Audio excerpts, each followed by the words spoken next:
ज्ञान the treasure में आपका स्वागत है।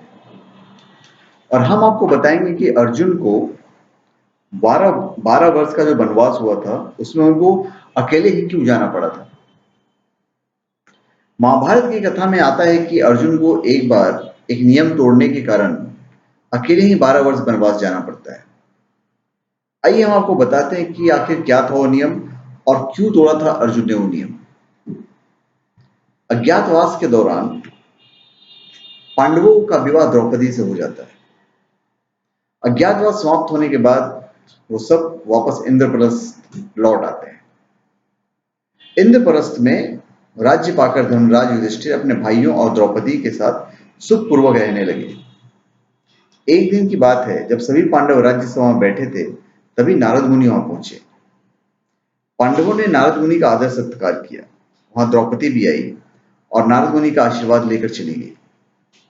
द्रौपदी के जाने के पश्चात नारद ने पांडवों से कहा कि पांडवों, आप 5 भाइयों के बीच द्रौपदी मात्र एक पत्नी है, इसलिए तुम लोग को ऐसा नियम बना लेना चाहिए ताकि आपस में कोई झगड़ा ना हो, क्योंकि एक स्त्री को लेकर भाइयों में झगड़े मौत का कारण भी बन जाते हैं। ऐसा कहकर नारद मुनि ने उन्हें एक कथा सुनाई कि प्राचीन समय की बात है, सुंद और उपसुंद 2 असुर भाई थे। दोनों के बारे में ऐसा कहा जाता था कि दोनों 2 जिस्म एक जान है। उन्होंने त्रिलोक जीतने की इच्छा से विधि पूर्वक दीक्षा ग्रहण की करके तपस्या प्रारंभ की। कठोर तप के बाद ब्रह्मा जी प्रकट हुए। दोनों भाइयों ने अमर होने का वर मांगा। तब ब्रह्मा जी कहे कि यह अधिकार तो सिर्फ देवताओं का है, तुम कुछ और मांग लो। तब दोनों ने कहा कि हम दोनों को ऐसा वर दें कि हम सिर्फ एक दूसरे के द्वारा मारे जाने पर ही मरे। ब्रह्मा जी ने दोनों को वरदान दे दिया। दोनों भाइयों ने वरदान पाने के बाद तीनों लोक में कोहराम मचा दिया। सभी देवता परेशान होकर ब्रह्मा की शरण में गए। तब ब्रह्मा जी ने विश्वकर्मा से एक ऐसी सुंदर स्त्री बनाने के लिए कहा जिसे देखकर हर प्राणी मोहित हो जाए। उसके बाद एक दिन दोनों भाई एक पर्वत पर आमोद प्रमोद कर रहे थे।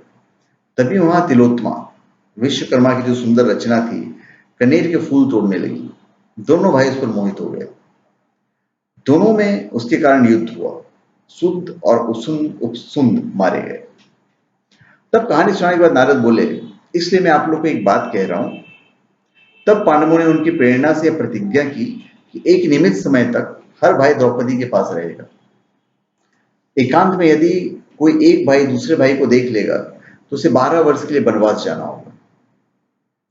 पांडव द्रौपदी के पास नियमानुसार रहते हैं।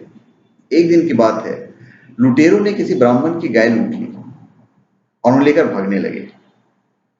ब्राह्मण पांडवों के पास आए और अपना करुण रुंदन जो था वो करने लगे, रोने लगे। ब्राह्मण ने कहा कि पांडव, तुम्हारे राज्य में मेरी गाय छीन ली गई है। अगर तुम अपनी प्रजा की रक्षा का प्रबंध नहीं कर सकते तो तुम निसंदेह पापी हो। लेकिन पांडवों के सामने अड़चन यह थी कि जिस कमरे में राजा युधिष्ठिर द्रौपदी के साथ बैठे हुए थे, उसी कमरे में उनके अस्त्र शस्त्र थे। एक ओर कौटुंबिक नियम और दूसरी तरफ ब्राह्मण का करुण पुकार। तब अर्जुन ने प्रण किया कि मुझे इस ब्राह्मण की रक्षा करनी है, चाहे फिर मुझे इसका प्रायश्चित ही क्यों न करना पड़े। इसके बाद अर्जुन राजा युधिष्ठिर के घर में निसंकोच चले गए।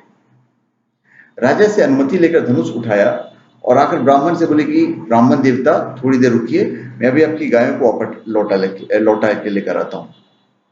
अर्जुन ने बाणों की बौछार से लुटेरों को मारकर गाय ब्राह्मणों को सौंप दी। उसके बाद अर्जुन ने आकर युधिष्ठिर से कहा, मैंने एकांत गृह में आकर अपनी प्रतिज्ञा तोड़ दी है, इसलिए मुझे वनवास पर जाने की आज्ञा दे। युधिष्ठिर ने कहा कि तुम मुझसे छोटे हो और छोटे भाई यदि अपनी स्त्री के साथ एकांत में बैठा हो तो बड़े भाई के द्वारा उनका एकांत भंग करना अपराध है। लेकिन जब छोटा भाई यदि बड़े भाई का एकांत भंग करे तो वह क्षमा का पात्र है। अर्जुन ने कहा कि आप ही कहते हैं कि धर्म पालन में बहानेबाजी नहीं करनी चाहिए। उसके बाद अर्जुन ने वनवास की दीक्षा ली और वनवास की चल पड़े। पर एक्चुअली में जो वनवास गए, उस वनवास में उन्होंने ढेर सारे अस्त्र शस्त्र सीखे हैं जो उनको महाभारत के युद्ध में काम आया है। तो हर चीज का एक रीजन होता है। प्रकृति का, प्रकृति जब आपका अच्छा करने के लिए आती है और जो होनी होता है उसे प्रकृति कैसे करवा लेती है ये आपको पता भी नहीं चलता। कभी कभी हम आज कोई कर्म करते हैं, फल हमें मालूम पड़ता है कि वो फल हमें 10 साल बाद मिला है। आज एक इंसान मिलता है, आप एक नॉर्मल रिलेशन में जी रहे हैं, मालूम पड़ता है कि वही आदमी जिसके साथ रिलेशन आपके अच्छे हैं, वो आदमी 5 साल बाद, 8 साल बाद या 10 साल बाद या 15 साल बाद वो आदमी फिर आपकी मदद करता है। तो कब क्या होता है इसका कुछ नहीं कह सकते हैं। तो वो जो जाना था उनको अंदर, अर्जुन को तो जाना था, पर एक्चुअली में महाभारत युद्ध को जीतने के लिए उनका वनवास जाना जरूरी था। तो धन्यवाद, आप हमारे चैनल पे सब्सक्राइब करें और अपने कमेंट दीजिए। धन्यवाद।